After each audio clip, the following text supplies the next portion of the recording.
We're here at Silver Star Communications with Ron McHugh. And Ron, you guys are announcing something, really expanding your service to areas that go far beyond your traditional areas. Why don't you tell us a little bit about that expansion? Yeah, our traditional areas in the Idaho areas are Soda Springs, Swan Valley, Victor, Driggs, and Teutonia. Today we're announcing two initiatives, the first being a Gigabit community of Victor, Driggs, and Teutonia. We're establishing gigabit level services to the fiber developments that have been placed in those areas, as well as the Main Street businesses. We were a part of the GEM grant for enhancing business communications and infrastructure in the downtown Victor area, and we just chose to use that as an opportunity to match those funds and far exceed the contribution from the state in making gigabit-rich communities. To follow that up, the second part of that initiative is to be able to work with the City of Idaho Falls Power and Light, as well as the City of Ammon, to utilize their embedded infrastructure of fiber optic facilities that they utilize in most cases to do telemetering and metering services to their businesses. We are going to enhance and lease part of their fiber optic network and complement it with our rich fiber infrastructure to deliver gigabit services to the Idaho Falls and Ammon areas of Eastern Idaho.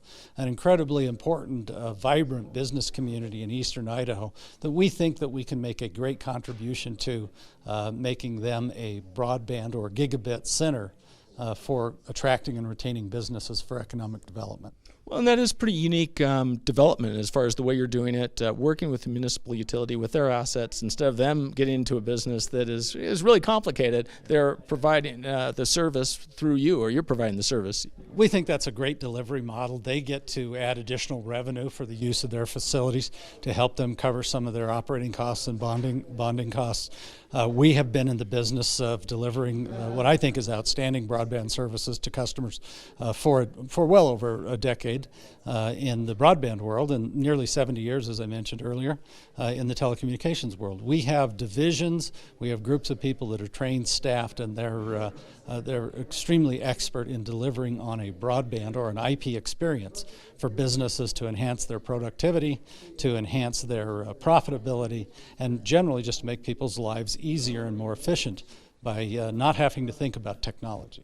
Well, you're doing this, and it looks like it's just an overnight success, but it's truly a 70-year overnight success. But it's also just really the last 10 years. And this foundation, I don't know how much you want to talk about, Syringa Networks, but how that helps you connect kind of to these areas that were outside your traditional area. Sure. We are currently part owners in Syringa Networks. We're one of the 7 companies that helped found Syringa Networks. Beginning in 2000, a fellow by the name of Charlie Creason and myself spent a lot of time getting Syringa off the ground. And we are extraordinarily proud of the business that Syringa Networks has become.